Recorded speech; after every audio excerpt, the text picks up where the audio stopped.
Welcome back, everyone. I hope you're doing well. We have the Battle of Cannae.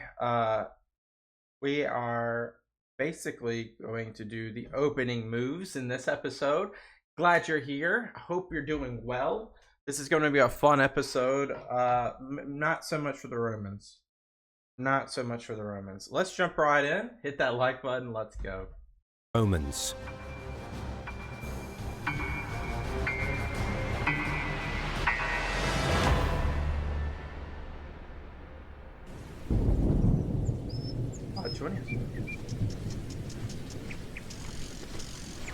We're pretty far outside the city of Cannae.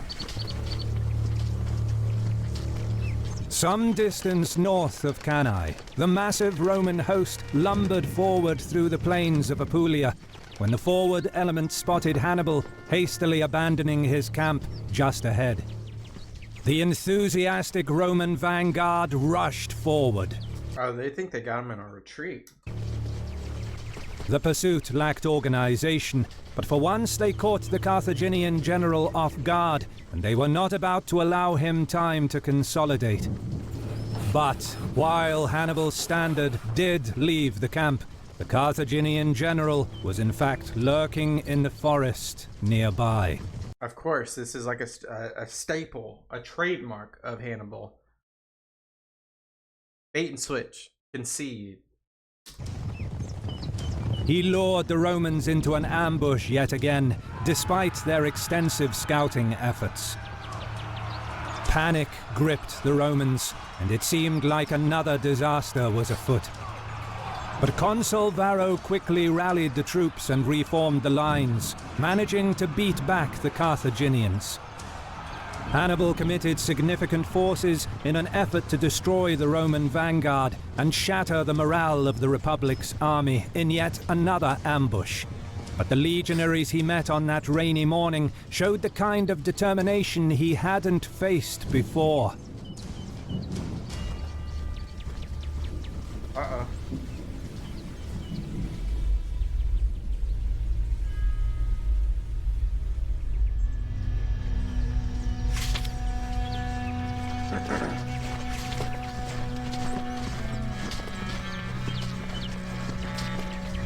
It's late July 216 BC.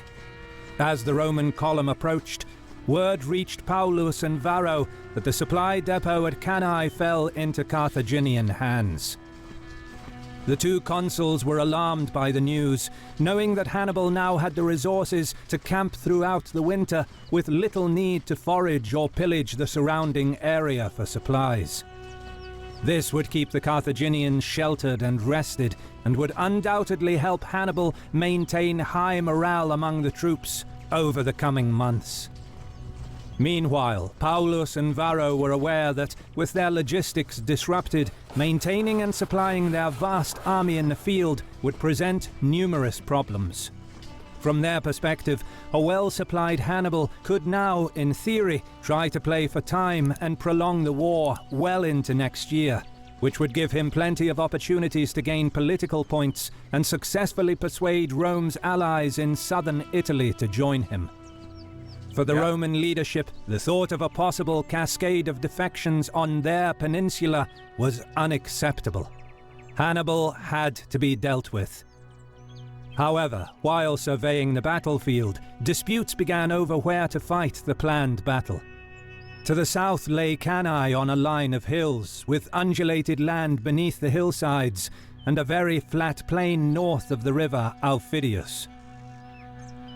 In ancient times, the river itself is suspected to have had a different course, which ran further away from the hills, and the area surrounding it was mostly treeless, cultivated, open country, much like today. Interesting. Okay. That's something, erosion and different ways the river forms is definitely part of this. This is 2,500 years ago? No, 2,300 years ago? Paulus wasn't pleased with the ground, arguing that the flat terrain favored Hannibal's more numerous and better cavalry, expressing his preference to move the camp into the hills to the west, where the more broken ground would be more suited to infantry and would restrict cavalry maneuvers. Varro disagreed, correctly pointing out that the legions performed best on fairly open ground, expressing his willingness to give battle even in the open country north of the river, despite Hannibal's superiority in cavalry. And yeah, like you said, superiority in the Numidian cavalry, as well as I don't even know who would be in the cavalry, because a lot of the cavalry had captured the horses, actually. So depending on who's driving those horses, still, Rome has not been known for their cavalry. So I guess the flat terrain would bar best for the legions, but it would actually be like +1 -2 in that case. But arguing that deploying the army in the undulated terrain south of Aufidius would also suit the Roman infantry, whilst the river and the hills would restrict any extensive Carthaginian cavalry maneuvers on the flanks. Both consuls were clearly concerned about the mobility of Hannibal's cavalry. Varro was certainly more eager to fight, and contemporary sources put this down to inexperience, whilst describing Paulus as the more level-headed of the two. But Paulus's plan was problematic in many ways. The Roman host was very large and was composed of a mix between newly trained troops and more experienced legionaries, which made movements, maneuvers, and deployments of the army a slow process. And there's a bunch of senators in this army too, probably, given our context last episode. So there's a lot of people that might not have day-to-day combat experience versus like, we need you type experience. Which would have been even slower in the broken ground that Paulus suggested, despite other advantages such terrain would offer. In addition, it is doubtful that Hannibal would accept a battle against a numerically superior army in a well-defended position, unsuited for his cavalry. He would have likely arrayed his troops in the plain below to taunt and challenge the Romans, and if they didn't come down from the hillsides to fight, he would use this as propaganda to show off the Republic's weakness to its Italian allies. It's a win-win. Worse, Paulus's plan to move into the hills to the west meant that the Romans would perhaps be forced to wait until an opportunity for a battle arose, and that could have potentially kept the army in the field for a long time. Why aren't, especially the numbers of Rome, why don't they do raiding parties? Like, maybe they are, and it's just not talked about here. But I would imagine with that type of numbers, you should probably be able to skirmish a lot more.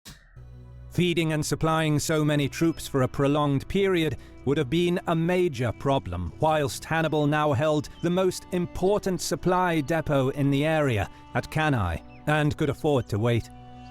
In addition, it is unlikely that Paulus completely refused the idea of giving battle on the flat terrain, because just like Varro, he understood that the Roman camp was already too close to Hannibal.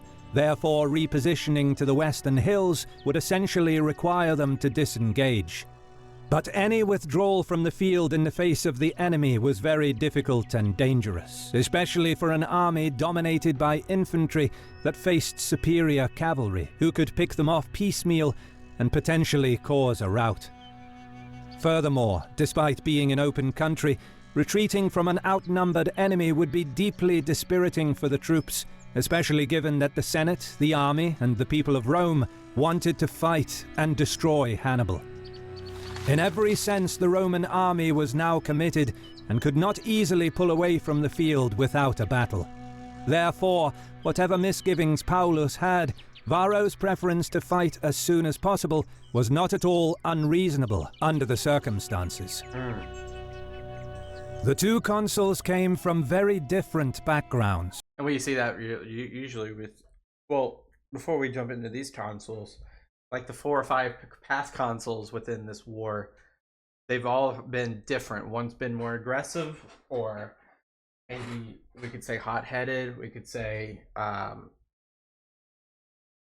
there's so many adjectives we could say, and one's been more conservative. We'll see the differences between these two now. Paulus was the grandfather of Scipio Aemilianus, who was the principal financier of the famous Greek historian Polybius, the main contemporary source for the Second Punic War. Being paid by Paulus's immensely influential and wealthy family, it is easy to see why Polybius portrayed the consul in such a positive light, claiming that it was he who solely raised the morale of the army and made major efforts to organize the newly formed legions, whilst mentioning Varro only in passing as his colleague, not including him in his writings at all during the campaign until Hannibal was cited. Good context there. And even then, Varro is portrayed as somewhat of an inexperienced hothead. See, it's always isolation of, not isolation, it's always a polarization of the two. In contrast to the supposedly more sensible Paulus. This can make it difficult to separate propaganda from the truth. However, it is true that Paulus had more military experience, having previously served as consul in 219 BC and was campaigning in Illyria.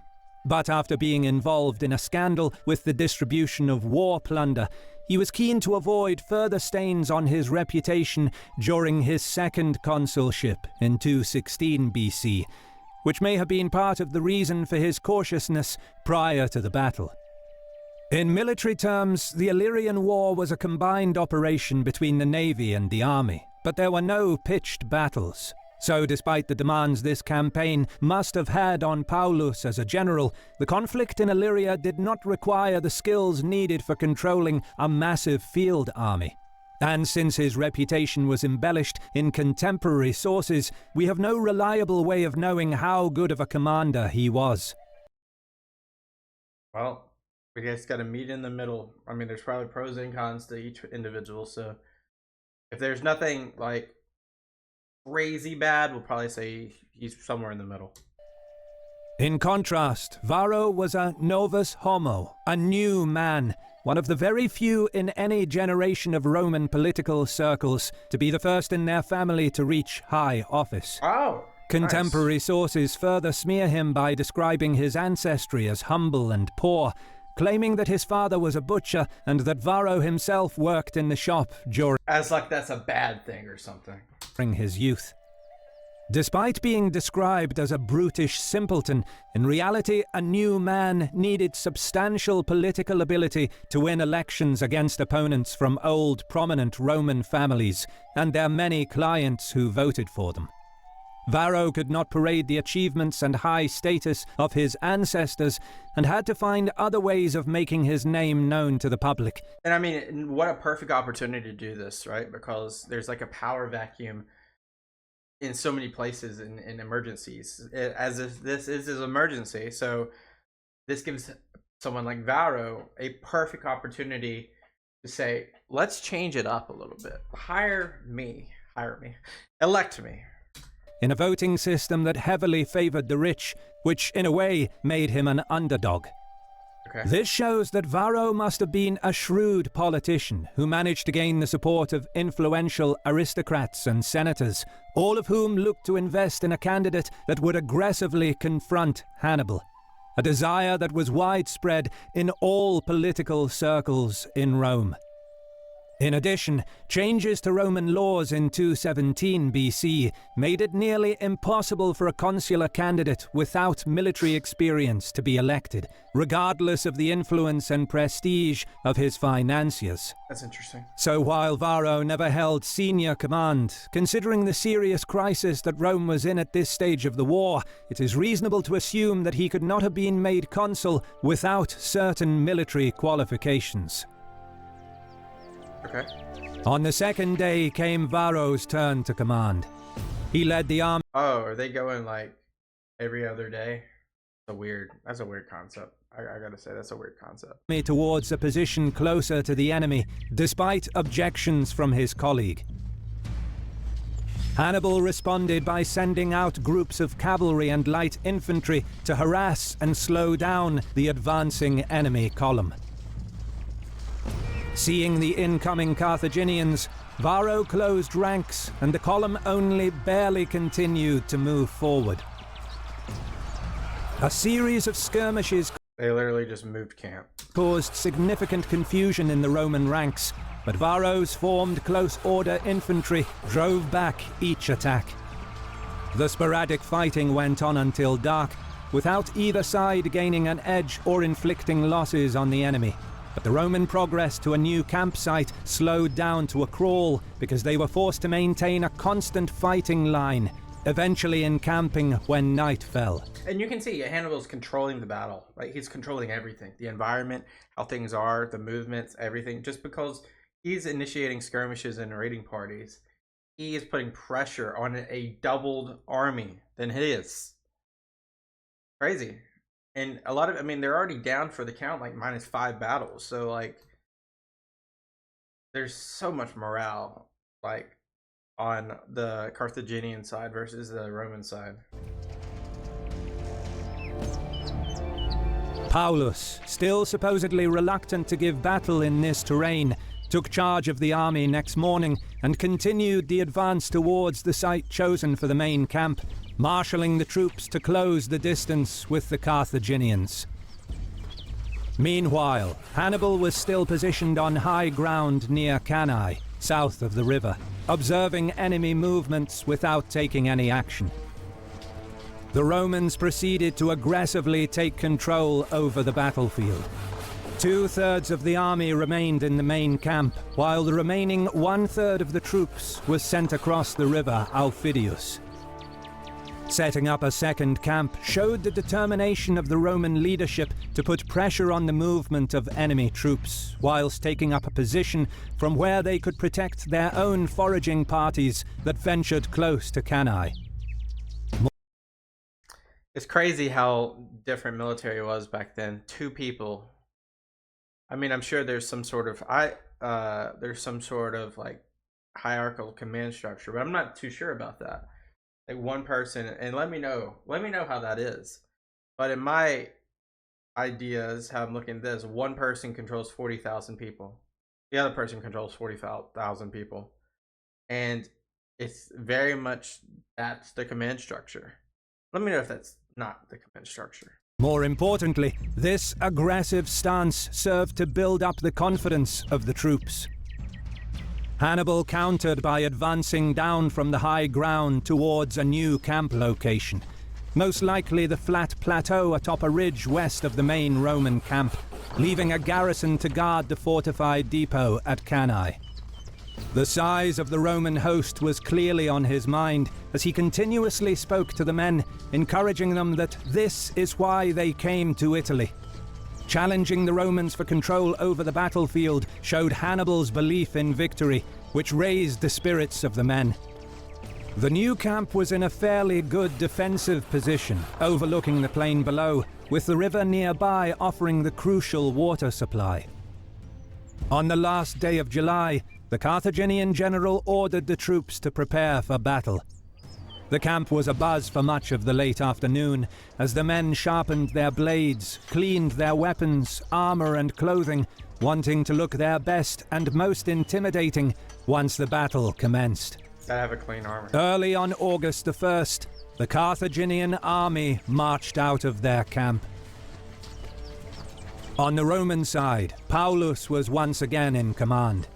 He posted covering forces in front of the palisades of each camp, but the legions stayed close to the ramparts and little was done to provoke a battle. Hannibal, meanwhile, took the initiative and dispatched his Numidians across the river to attack the secondary Roman camp. He kept the rest of the troops arrayed for battle, facing the enemy camp for several hours.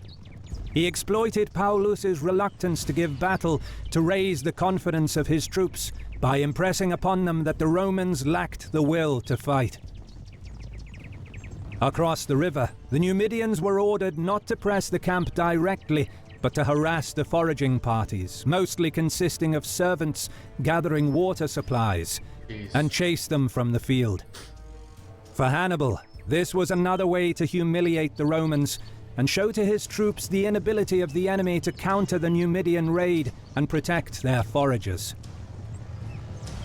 Some of the Roman officers felt ashamed with how the day went, resolutely wanting to turn things around, and the troops were especially displeased with the delay.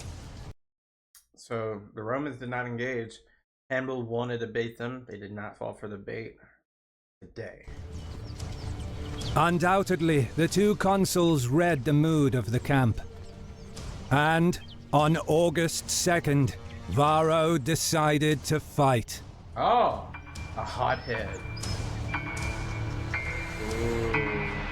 And that's where we'll pick it up tomorrow. So make sure you hit that subscribe button. You know, you might already have, this video might already be out depending on when you're watching it. Opening moves, basically a lot of chess pieces moving around, a lot of pawns. Like I said, Hannibal's controlling the whole tone of the battle. It seemed that the Romans tried to do that with the maneuverance of their camps, as well as trying to press the depot. They really didn't do it that much. Then Hannibal moved across to a better position. They really didn't press that at all. They didn't press their movements from point A to point B. I don't know why they did not harass Hannibal. They're not trying to flip this at all. They're just letting him do at will. So here we go. The next episode will be the Battle of Cannae. Probably the most infamous battle in the Second Punic War. At least that's what I think. But guys, let me know what you guys think so far. This has been just another fun little episode of the Second Punic War. Hannibal Barca and his everlasting pursuit to destroy the Romans slowly. I'll catch you guys next time. Peace out. Bye-bye.